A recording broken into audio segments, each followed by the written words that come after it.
algo parecido com o que estamos vivendo hoje. O que nós estamos vivendo hoje? A era do conhecimento. Se você ligar a sua internet hoje, do momento que você está, você vai pegar o seu celular e vai sair um cara assim: ei, você quer ganhar R$1 milhão? Compre esse curso. Aí entra outro: você quer ter um casamento bem sucedido? Compre esse curso. Aí começa-se uma chuva, começa agora uma trovejada, uma chuva de informações. Todo cristão bem informado, todo cristão atualizado, todo cristão que ele tem as informações e consegue ver e convergir essas informações para o dia, para o cotidiano, ele consegue lograr êxito na sua vida, na sua caminhada.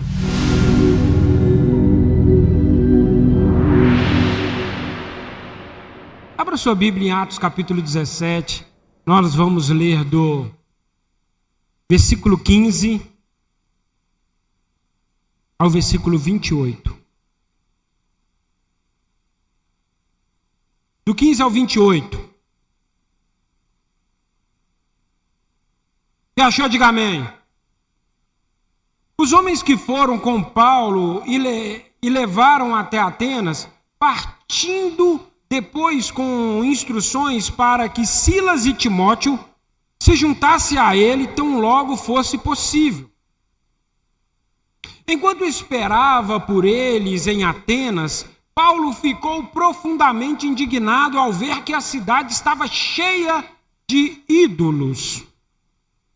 Por isso discutia na sinagoga com judeus e com gregos, tementes a Deus, bem como na praça principal, todos os dias, com aqueles que por ali se encontravam.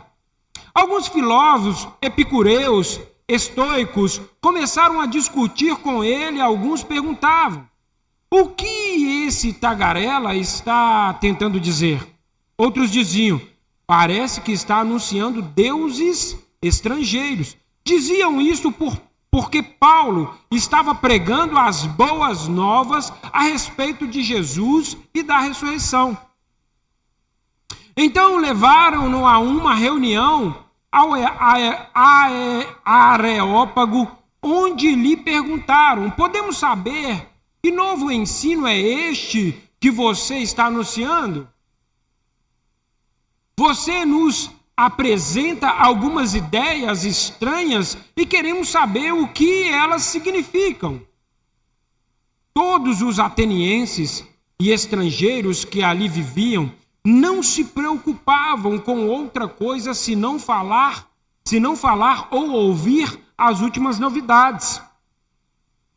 Então Paulo levantou-se na reunião do Areópago e disse: atenienses, vejo que em todos os aspectos vocês são muito religiosos.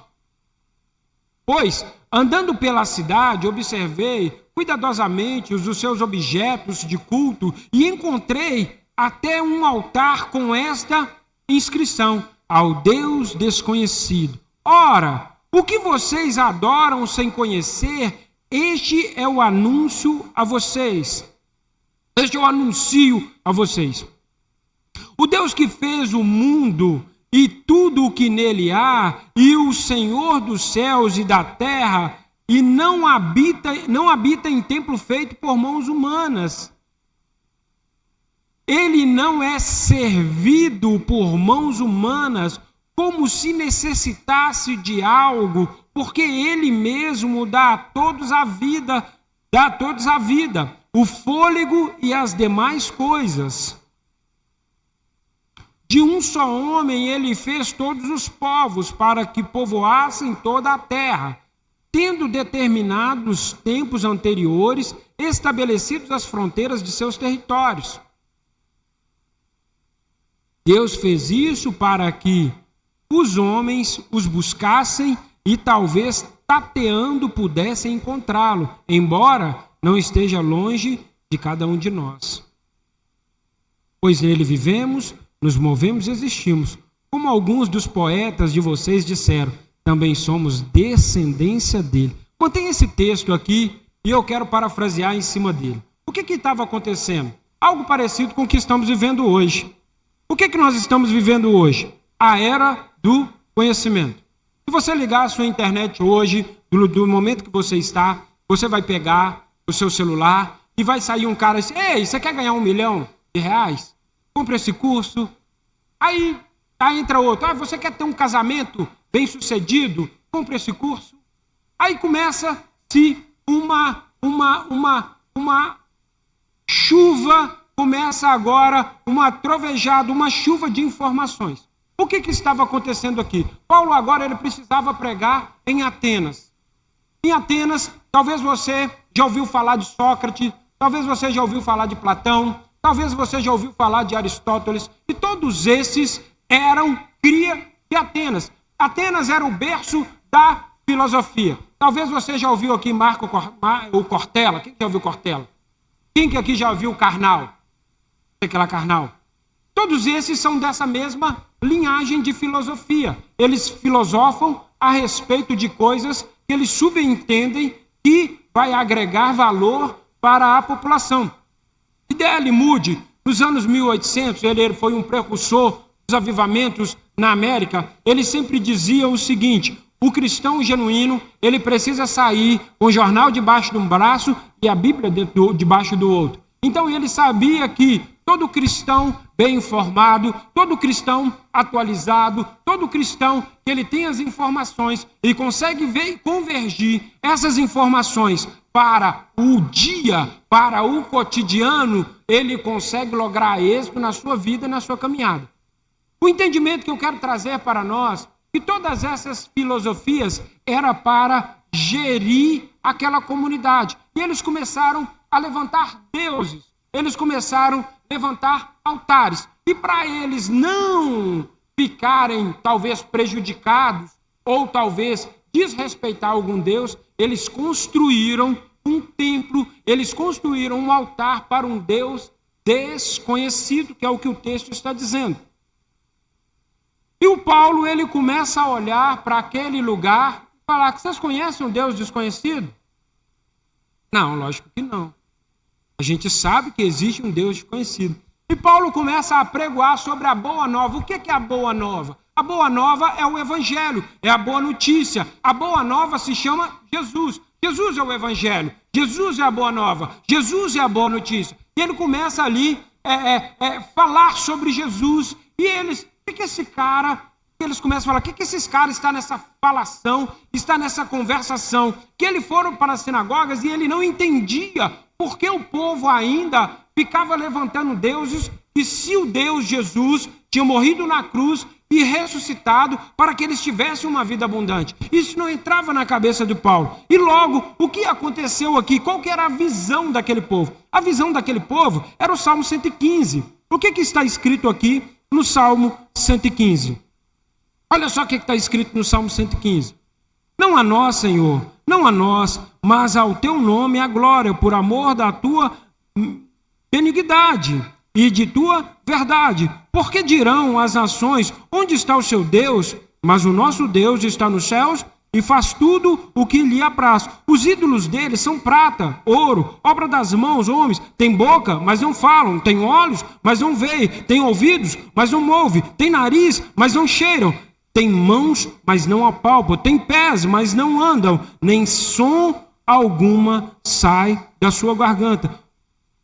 E aqui é Paulo que estava tentando explicar para eles que os deuses que eles estavam erigindo, que eles estavam instituindo, não falavam. Aqueles deuses, eles não andavam. Aqueles deuses não apalpavam. Então agora Paulo, ele precisa inferir, ele precisa adentrar aquele lugar e trazer uma palavra, até porque estava na era do conhecimento. Afinal, aquele povo era dirigido por Sócrates. Até hoje, Sócrates é falado nas faculdades. Quando você vai olhar, Aristóteles, eles falam da metafísica, eles falam da Platão, só sei que nada sei. Imagina o cara, há anos atrás, ele fala: só sei que nada sei. Se fosse da roda de conversa, todo mundo ia zoar: eu sei, se você não sabe, você não sabe. Então, aquilo era filosofia. Então, na verdade, aquelas filosofias engordavam o povo. Você sabe quando as pessoas elas começam a deliberar conhecimento, e esse conhecimento não faz sentido algum, porque, na verdade, a vida dela estava toda desconstruída. Porque onde Jesus chega, há restauração. Onde Jesus chega, há mudança. Onde Jesus há conversão de valores. Onde Jesus há moralidade. Onde Jesus há poder. E agora, eles erigiram altares à prostituição, altares a vícios, altares o desvalor estava tão normatizado ou normalizado ali em Atenas, que agora não se valorizava mais o casamento por si só, não se valorizava mais o amor da mulher para com o homem. Então, se você for ver na história, o valor moral de amor era de homem para com homem, não era mais de homem para com a mulher. A mulher só se servia para gerar, para dar filhos. Estava se perdendo o valor moral da história. E agora a mulher não tinha valor naquele lugar mais. A mulher só servia para reproduzir. E Paulo falou assim: ei, todos nós viemos de Adão. E Eva também veio da costela de Adão. E Paulo estava tentando instruí-los na palavra. Mas o cerne disso, trazendo uma contextualização, o que tem sido os nossos ídolos nesse tempo? Qual que é o ídolo que tem roubado o nosso tempo? Qual que é o ídolo que tem gastado a nossa vida? Em prol de que nós estamos construindo? E para que nós estamos construindo aquilo que nós estamos construindo? Porque ali eles estavam agora erigindo, levantando altares que não eram altares de Deus. E agora tinha um Deus desconhecido que Paulo ia apregoar para trazer moralidade, para trazer palavra, para trazer boa notícia, para trazer boa nova. E Paulo agora ele tem uma responsabilidade não diferente da nossa. A responsabilidade de Paulo é trazer moralidade, é trazer uma palavra de vida. E Paulo diz no versículo 28, porque nele vivemos, porque nele nos movemos e porque nele existimos. Então a nossa vida ela é pautada em viver para Deus, nos mover em Deus e existir em Deus. Nos mover em Deus, existir em Deus e viver para Deus. Era isso que Paulo estava tentando dizer, mas a mente deles estava muito cheia, estava muito poluída, muito cheia de atavios, muito cheias de coisas. Nós precisamos entender que o inimigo ele quer cegar o nosso entendimento. E como o inimigo ele cega o nosso entendimento? Com frase de efeito. Qual que é a frase do momento? Viver é diferente de estar vivo. E ele começa a desconstruir aquilo que Deus está tentando construir no seu coração, porque você começa a achar que as penitências, que as provas da vida, que os desalentos da vida é um fracasso. Mas eu quero te dizer, toda aprovação de Deus, ele trará consigo um peso de glória. Porque às vezes a vida fica dura e nós queremos nos esvair, nós queremos fugir porque somos seres humanos. E entenda bem, eu quero te dizer, todas as vezes que você fugir dessa prova, ela vai aparecer lá na frente muito maior. Porque Deus não constrói atalhos, Deus criou um caminho. O que nós precisamos gerar no nosso coração, porque nele vivemos, nos movemos e existimos, somos feituras dele, e nós precisamos andar em comunhão, em retidão com a palavra pela qual ele instituiu. Então não reclame das provações pelas quais você tem passado. Não reclame das tristezas pelas quais tem batido na sua porta. Não reclame dos momentos pelos quais você foi injuriado, você foi talvez traído, você talvez foi desrespeitado. Talvez em dados momentos você passou por lugares que você achou que você não deveria passar. Talvez em dados momentos a sua vida tenha andado, talvez, diferente daquilo que você programou. Você falou, com 30 anos eu poderia estar assim, com 40 anos eu poderia estar assim, com 50 anos eu poderia estar assim, e nada aconteceu da forma que você achara que você deveria estar. Mas eu quero te dizer, Deus não perdeu o controle da sua vida.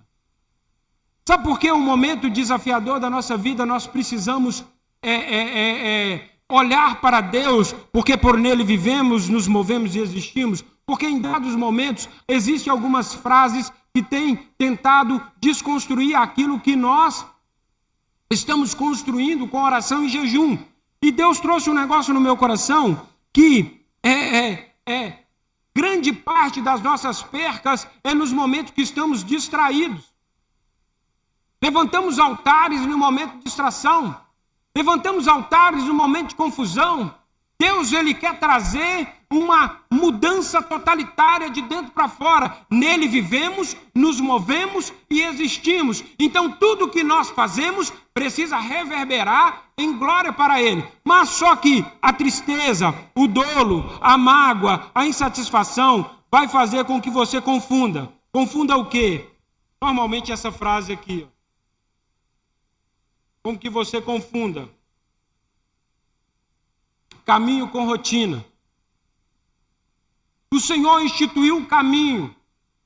E talvez nós estamos na rotina de caminhar todos os dias do mesmo jeito e nós acostumamos em orar, nós acostumamos em ler Bíblia, nós acostumamos em cantar e nós perdemos o primeiro amor por causa da rotina. Nós nos acostumamos com uma vida abaixo. Nós nos confundimos conforto com paz. Quando a vida está confortável demais, eu sinto paz. Mas conforto não é paz. A Bíblia ela faz a paz que eu tenho, eu vou lá dou. Eu não a dou como o mundo a dá. Porque a paz não é a ausência de confusão, não a ausência de problemas a ser resolvidos. A paz é uma firme convicção que Deus está no controle da minha vida, independentemente de circunstâncias. Essa é a paz que Deus ele quer trazer para os nossos corações. E quando eu lembro dessa frase, a paz que o mundo não consegue entender, que nós confundimos conforto com paz, crença com fé. Existem muitas pessoas que falam, eu creio em Deus, e a palavra de Deus fala, aquele que crê segue a minha palavra, aquele que crê anda nos meus mandamentos, aquele que crê me serve, aquele que crê serve o próximo, porque a bênção do Senhor, ela vem de modo vertical e ela está de modo horizontal.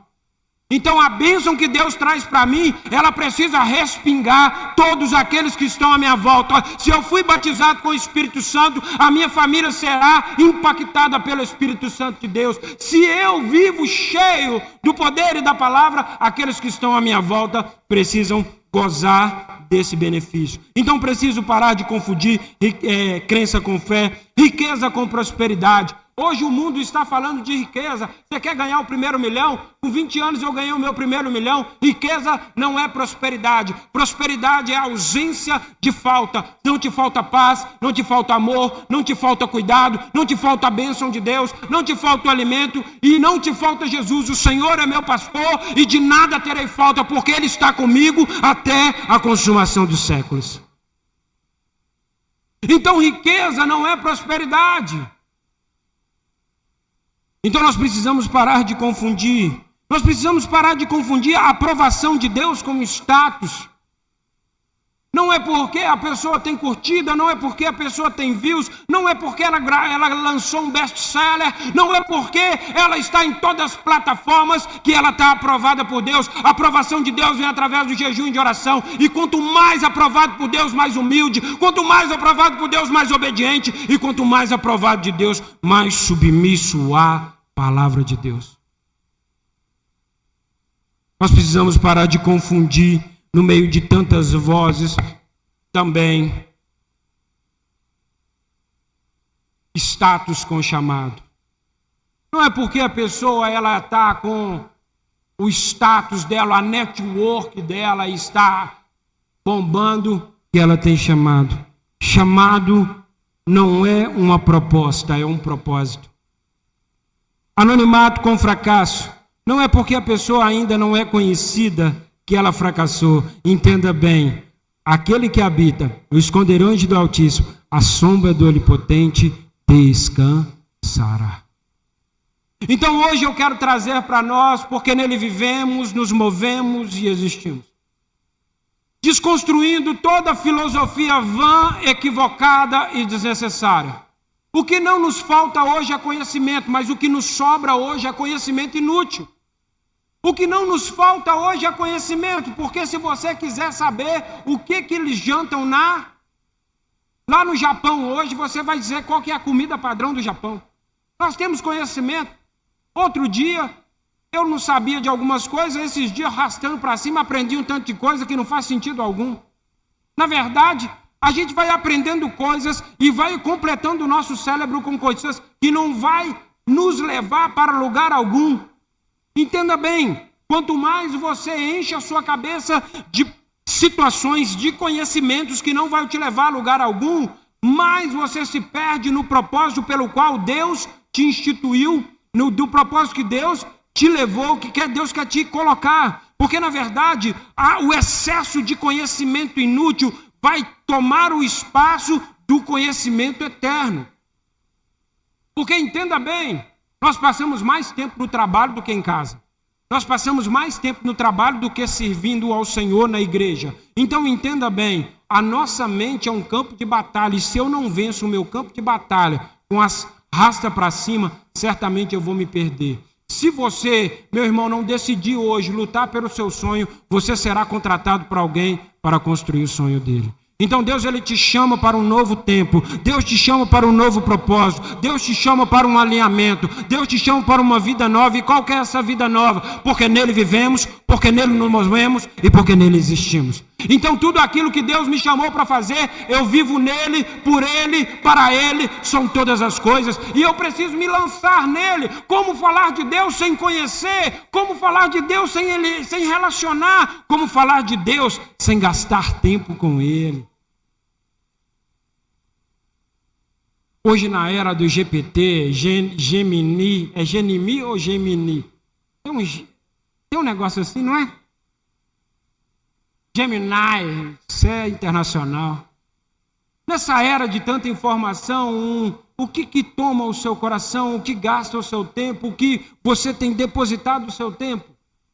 Porque, na verdade, o inimigo, ele está tentando. Entenda bem, o falso profeta desse tempo não é uma pessoa erigida, instituída. O falso profeta desse tempo é uma ideologia, é um ideal, é uma sutileza, é um sofisma. Querendo que as esposas mais não submetam ao marido, querendo que os maridos não sejam mais provedor, querendo desconstruir valores elementares de uma vida em Deus. E quem perde com isso? Todos nós.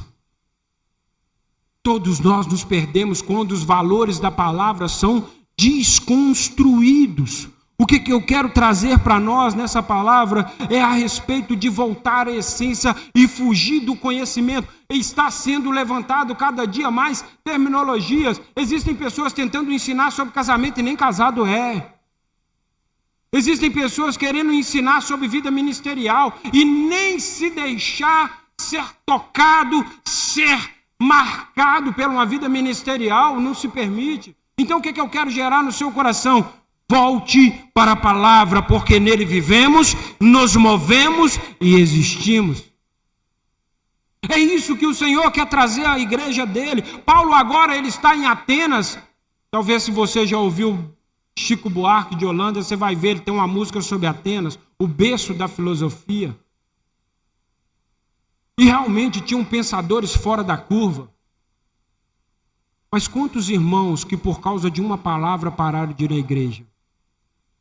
Quantos irmãos que começaram a ouvir coaches, começaram a ouvir ministros, começaram a ouvir pessoas e pararam de dizimar, e pararam de ofertar, e pararam de servir, e pararam de entregar os seus talentos ao Senhor, até porque agora tudo é volátil, tudo é abstrato, tudo é híbrido. Eu vou na igreja quando eu quero, eu prego quando eu quero, eu discipulo quando eu quero, eu evangelismo quando eu quero, eu canto quando eu quero. Então tudo fica híbrido demais. Eu quero te dizer: buscai primeiro o reino de Deus e a sua justiça, e todas as outras coisas vos serão acrescentadas.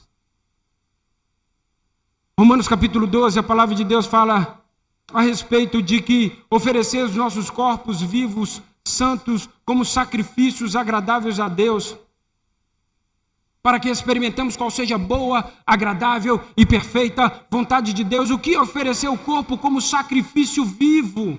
é me deixar gastar pelo Senhor, é me deixar ser encharcado pela doce e pura presença do Senhor. Enquanto mais perto de Deus, mais humilde; quanto mais perto do Senhor, mais generoso; quanto mais perto do Senhor, mais submisso à autoridade dele. Então o Senhor, ele quer trazer em nós um senso de pertencimento. Você é de quem? Você não é do seu pai, você não é da sua mãe, você é de Jesus. Quando Jesus ele estava na sinagoga, e eles chamaram lá no portão de fora da sinagoga: ô Jesus, a sua mãe e seus irmãos estão te chamando. Jesus, ele filosofa, uma das primeiras filosofias foi de Jesus. Jesus fala assim: quem é meu pai? Não, quem é minha mãe? Quem é meus irmãos? Aí os discípulos falam: ai Jesus, você não é ciente, você não é presente? Parafraseando. Jesus faz uma pergunta para levá-los a pensar. E o que Jesus leva a pensar? Meus irmãos e minha mãe são aqueles que fazem a vontade do meu Pai que me enviou. Então, porque nele vivemos para Deus, vivemos debaixo da autoridade de Deus. E quando eu entendo porque nele vivo, porque nele me movo e porque nele existo, eu começo com um senso de pertencimento para entregar o meu melhor. Então agora eu não vou entregar 50% do meu casamento, eu vou entregar 100%. Então agora eu não vou entregar 50% do meu trabalho, eu vou entregar 100%. Mas esse 100 será o suficiente? Não. Não preocupa se será suficiente. Preocupa em entregar 100% do seu relacionamento. Procure entregar 100% da sua vida ministerial. Precisa entregar 100% na sua devoção, na sua devocional. Procure entregar 100%. Faça o seu melhor. Colossenses capítulo 3, versículo 23, a palavra de Deus diz: e quando fizerdes, fazei de todo o coração, como se fizesse ao Senhor. Faça o seu melhor. Estamos vivendo uma crise de pessoas que estão se desgarrando, de pessoas que estão se separando, se andando só. Porque agora, por causa da ferida, porque me traiu, porque mentiu para mim, porque me roubou, porque falou mal de mim, porque isso, por aquilo, e portanto eu não entrego o meu melhor. Uma pessoa que foi traída, ela tem dificuldade em entregar o seu melhor para o próximo relacionamento. Uma pessoa que foi traída no seu trabalho, ele tem dificuldade de entregar o seu melhor no trabalho, porque ele sabe que sempre um vai puxar o seu tapete. Eu quero te dizer, entenda bem, até esse tropeço, até essa queda, até essa falha te fez se tornar a pessoa que você é. Então não desvalorize os pequenos começos. Tome ele como degrau para que você suba ao pódio da vitória. Então entenda bem, faça o seu melhor, entregue o seu melhor, saia de camisa sua frente. Hoje eu fiz o meu melhor no meu casamento, hoje eu fiz o meu melhor na igreja, hoje eu fiz o meu melhor no trabalho, hoje eu fiz o meu melhor no trânsito. Apresentei o vosso corpo como sacrifício vivo, se doe. Ah, mas fulano não merece o meu amor, fulano não merece a minha atenção. Para com isso. Entenda bem, estamos numa crise, e quando eu deixo de entregar o meu melhor, eu paro de ser parecido com aquilo que Jesus me criou. Tem um filme, depois você livre, você assista, tem um filme no Netflix, ou no Prime, no HBO. Esse filme é de um rapaz, ele ingressou no exército. Ele ingressou no exército, e ali no exército ele não queria pegar em armas. Quem já assistiu esse filme? Eu sei que é lá impossível, né? Esse rapaz, ele ingressou no exército e ali ele não queria pegar arma. E aí, chegou o dia do casamento dele, eles não deixaram com que ele fosse casar.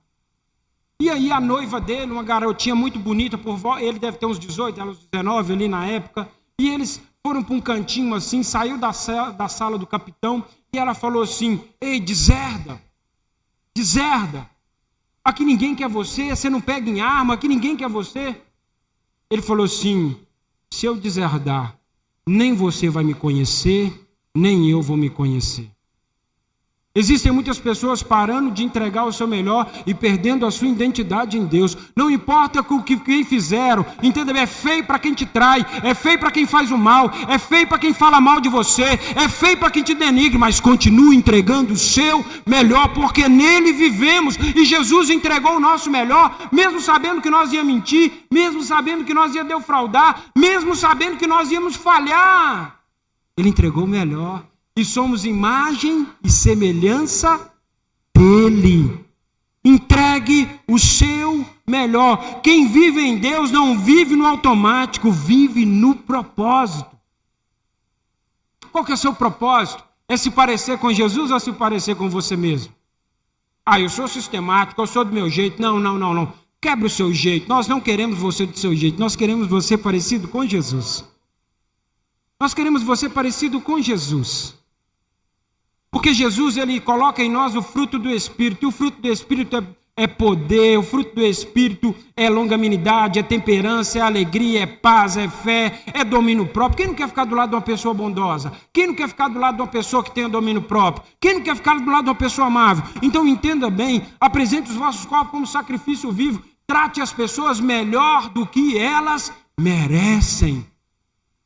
Que aí você amontoará brasas vivas na cabeça do seu adversário. E você quer recompensa de homens ou recompensa do Senhor? Porque se você quiser recompensa de homens, talvez você compre um carro melhor. Porque se você quer recompensa de homens, talvez você ganhe um anel de brilhantes. Talvez se você quer recompensa de homens, talvez você ganhe 1 milhão de curtidas. Mas isso lá no céu não vale nada. Isso lá na eternidade não vale nada.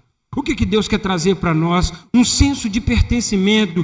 Deus não recebe sobras, Ele recebe entrega totalitária, porque nele vivemos. Deus, seu melhor não é a perfeição, é dedicação sincera. Sabe quando a mulher faz aquela comida e não está tão gostosa? E você fala, uau, que bom que você fez.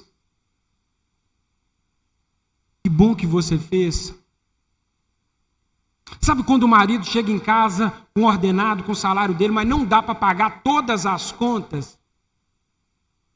O melhor que ele fez. Então faça o seu melhor. O seu melhor não é perfeição, é dedicação sincera. Outro dia eu cismei de fazer janta. Aí a Laura falou, papai, não faz janta de novo, não, deixa só a mamãe. Tá bom, filha, eu vou prestar atenção nisso. Outro dia a Laura chegou da escola gritando, papai, eu não quero que você me ensine para casa mais, estava errada a questão tal. Eu fiz o meu melhor.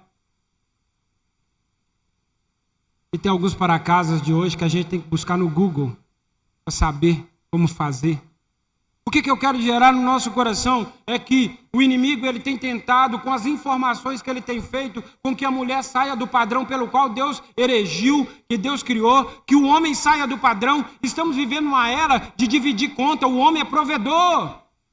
Estamos vivendo uma era onde a mulher, ela não quer submeter mais porque ela casou com um crápula. Talvez o pai foi um crápula, foi um autoritarista. Eu quero te dizer, irmão, você não é autoritarista, você é autoridade. E a autoridade é exercida em amor.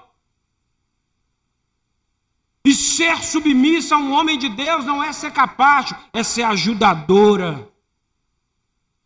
O inimigo ele quer desconstruir os valores morais da igreja, os valores morais da família. Existem casos que quem está mandando é o filho que decide que igreja vai, é o filho que decide que cor que pinta a casa, é o filho que decide. Eu quero gerar no seu coração os valores sendo invertidos, toda a família vai padecer. Então bote a nossa casa em ordem, coloque a nossa casa em ordem, entregue o seu melhor. Entenda bem, aquilo que você faz te dá forma ou te deforma. Aquilo que você faz te dá forma ou lhe deforma. Então, tudo aquilo que você faz que está contrário à palavra vai te deformar, vai te transformar numa anomalia. Existe um padrão, existe um modelo, existe um princípio. E é Jesus. Eu preciso me parecer. Tem um livro, eu tenho ele lá em casa, o dia que você quiser ler, ou eu também ele tenho em PDF, o que eu faria nos passos de Jesus. É um livro antigo, mas traz um entendimento do que é ser um cristão nesse tempo. Entenda bem, meu irmão, ser cristão é você renunciar ao seu eu para que o nome do Senhor seja glorificado, porque nele vivemos. Ser cristão é entender que quem que peleja a minha batalha é o Senhor. Ser cristão é me lançar na autoridade de Deus e me deixar ser cuidado por Deus. Então entenda bem, hoje o que eu quero trazer, entregue o seu melhor. Porque nele vivemos, porque nele nos movemos. Valorize a comunhão. Valorize a comunhão. Valorize a comunhão de estar com os irmãos. Valorize a comunhão de estar em família. Valorize a comunhão de estar com pessoas que você ama. Então entenda bem, meu irmão, o descansar não é tão somente deitar na rede e ficar lá. Tem dia que você deita e dorme o dia inteiro e acorda cansado, sim ou não? O descansar é fazer coisas que carregam as suas baterias. O que você gosta? De contar uma piada? Junto os seus amigos conta piada, mas não piada maligna. Cuidado com essa piada. Entenda bem, fazer coisas que você gosta, assistir um filme que você gosta. Então entenda bem que o que eu quero gerar, valorize a comunhão. Existem pessoas que estão se isolando. Existem pessoas que estão querendo ficar sozinhas. É eu e minha família contra o mundo. Eu quero te dizer, meu irmão, não é bom ficar só. Imagina o seu aniversário, só você. Aí você canta parabéns para você. E o primeiro pedaço vai para quê? Para mim mesmo. Oh. É ruim. Somos seres relacionáveis. Somos seres que precisamos da comunhão. Eu não estou falando, meu irmão, que sem uma pessoa você não vai sobreviver. Eu estou falando com pessoas que te amam, com pessoas que te respeitam, com pessoas que gostam de você. Você vai viver muito melhor. Mas entenda bem, não caia na bolha de achar que você não pode ser ferido, porque você fere também. Às vezes nós ficamos muito dentro de uma percepção de comunhão, ficamos muito mimizentos. O amigo oculto da família, no final do ano. Nossa, você deu aquela coisa para fulano e eu ganhei só esse espelho, essa make de... Nossa, todo mundo está ganhando a mesma make. Uns ganham voucher da Shopee que vai chegar. E tudo é motivo de ferir, desvalorizando a comunhão, desvalorizando. Então entenda bem, meu irmão. Contudo, você não nasceu nessa família à toa. Existe um propósito pelo qual você nasceu nessa família. Valoriza a comunhão familiar, valoriza a comunhão eclesiástica, valoriza a comunhão ministerial, valoriza a comunhão no trabalho. É lógico que, meu irmão, vai chegando um momento da vida que a gente fica seletivo. Existem pessoas que não encaixam mais no estilo de vida. Entenda bem, eu não gasto tempo com pessoas que não querem servir a Deus. Eu chego, lanço a palavra, e quando eu lanço a palavra, a pessoa não quer ouvir mais, eu bato a poeira e saio andando. Foi assim que Jesus entrou. Porque, na verdade, aquele que não influencia é influenciado. Eu não sou afetado. Todos nós somos afetados. A psicologia vai dizer que nós somos o resultado das 5 pessoas que nós andamos mais perto.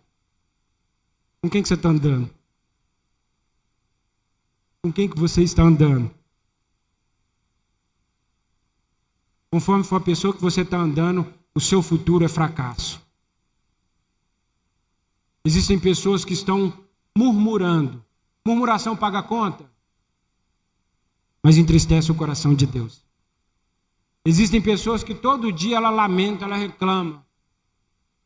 Tem uma palavra de ordem. Ei, se for reclamar, não fale. Segue. Se for falar mal do outro, entenda uma máxima de vida confortável em Deus. Fala pouco de você, nada do outro e muito de Deus. Fala pouco de você, nada do outro e muito de Deus. Viva uma vida em retidão, na comunhão. Quem vive em Deus não sobrevive longe da presença. A distância de Deus nunca é culpa dele, é a ausência de comunhão. É na comunhão que o Senhor delega a vida, a bênção e a vida para sempre. Então o que as filosofias, os falsos profetas estão dizendo? Não vai na igreja, não dizima mais. Não precisa tocar na igreja mais, não precisa servir a igreja mais. Não precisa evangelizar mais. Tem até algumas igrejas que não evangelizam mais. Porque, não, quem é salvo, quem foi eleito, foi eleito. Quem disse isso? Jesus mandou os 70 discípulos e importa, batendo ali, oferecendo a boa notícia, oferecendo a boa nova, e se eles não aceitarem, baixa a poeira, segue para frente. E Jesus mandou evangelizar. Ide por todos os confins da terra, fazendo discípulos, batizando em nome do Pai, do Filho e do Espírito Santo de Deus. E entenda bem, os primeiros discípulos que nós temos que levantar, os primeiros discípulos é aqueles que estão à nossa volta. Nós precisamos andar em comunhão. Nós precisamos também obedecer, porque nele vivemos, nos movemos e existimos. Nós nos movemos em obediência. É melhor obedecer do que sacrificar. Existem muitas pessoas que estão sacrificando a vida porque ela não obedece a palavra. Uma mulher cansada de ficar sozinha, ela aceita qualquer cara e aí ela tem que pagar o iFood porque o cara está quebrado. Um homem cansado de ficar só, ele entra no YouTube, na internet, ele vai ali mandar uma curtida para uma menina que não tem nada a ver com o padrão dele. Uma pessoa cansada de ficar quebrado, ele liga para o primeiro agiota.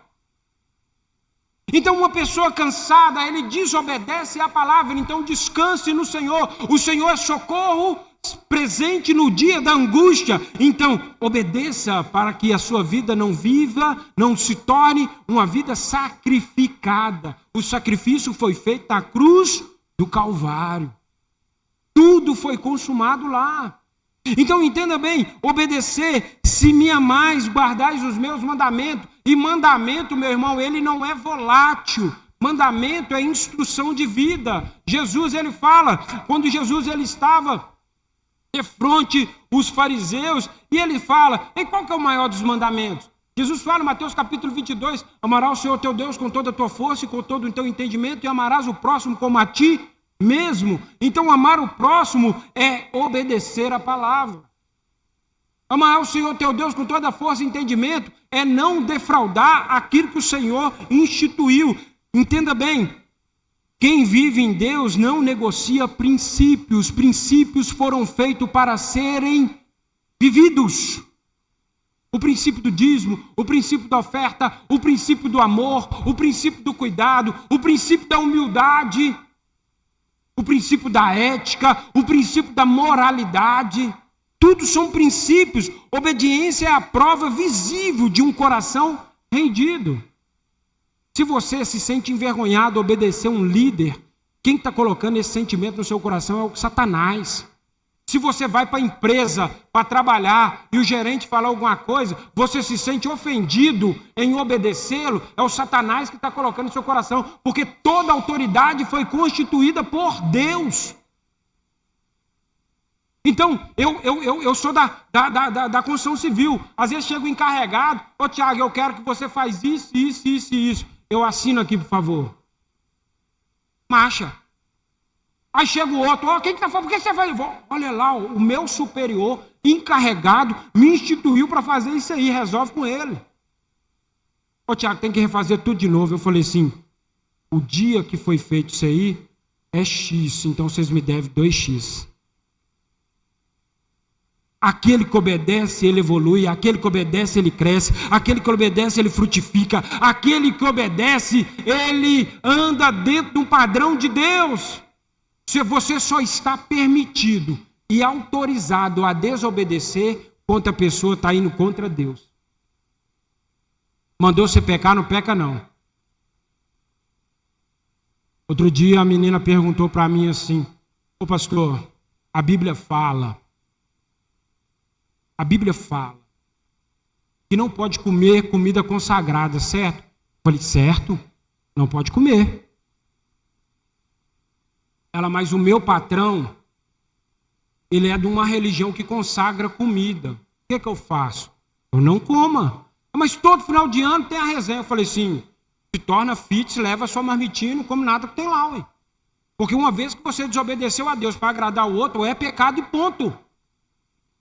Pastor, mas lá na minha empresa todo final de ano tem um bolão e todos os funcionários têm que participar. Então é pecado, então você está desobedecendo a Deus e está obedecendo mais um homem. Então prepare-se para a semeadura que você vai colher. A colheita, a semeadura ela é voluntária, mas a colheita é obrigatória. Todas as vezes que eu desonro a Deus, não tem coré, não. Vou colher. Você só está autorizado a desobedecer uma autoridade quando Deus está sendo ali ridicularizado. Então entenda bem, obedecer, Deus não procura perfeitos, Ele procura obedientes. Davi foi um devasso. Davi pegou a mulher do cara, matou o cara. E Deus foi lá e perdoou ele, falou assim: "Ô Davi, você é um homem segundo o meu coração, porque houve obediência no arrependimento."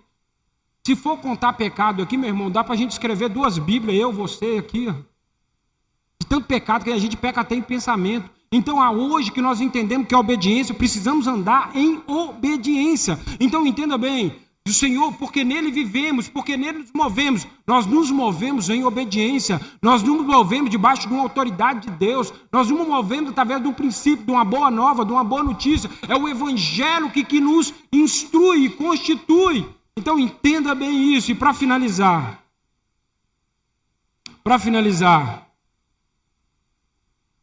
porque nele nos movemos, porque nele vivemos, nos movemos e existimos. Perseverança. Existir é perseverar. Existir é perseverar. Não nos cansemos de fazer o bem.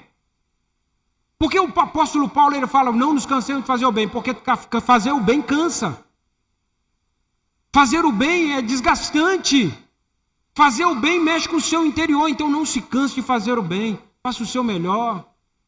Não se canse de fazer o bem, mesmo que as pessoas estão achando que você é um bocoió, que você é um retrógrado. Faça o bem.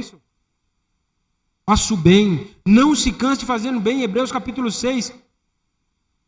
Entenda bem. Persevere no bem, persevere em Deus. Exista para que o nome de Deus seja glorificado. Quem entende onde vem a vida, não desiste no meio do caminho. Tem muitas pessoas desistindo. Tem pessoas que estão na 4ª faculdade, ele não sabe para onde ir, ele não tem direção. Eu vou fazer, hoje ele quer medicina, amanhã ele quer direito, depois ele quer engenharia, eu quero te dizer, entenda bem. Salmo capítulo 1, versículo 1. Bem-aventurado o homem que não anda segundo o conselho do ímpio, nem se detém no caminho dos pecadores e nem se assenta na roda dos escarnecedores. Antes o seu prazer está na lei do Senhor e na mesma medita dia e noite. Ele será plantado junto a correntes de água, cuja sua folha não murcha nem cai, e tudo quanto ele faz prospera. Não é o que você faz, é para quem você faz. E como você tem feito. Como você tem feito? Tem feito com amor? Tem feito com diligência? Porque a mão diligente prosperará, mas a mão não diligente empobrecerá. Tem gente que fala assim, pastor, eu jogo comida fora porque eu não gosto de comer arroz velho, então faça menos. Faça menos. Então nas pequenas coisas, aquele que é fiel no pouco, sobre o muito, será colocado. E quantas pessoas estão se perdendo no pouco? Ele é encarregado, mas ele tem a vontade de ser CEO, mas nem como encarregado ele consegue ser fiel.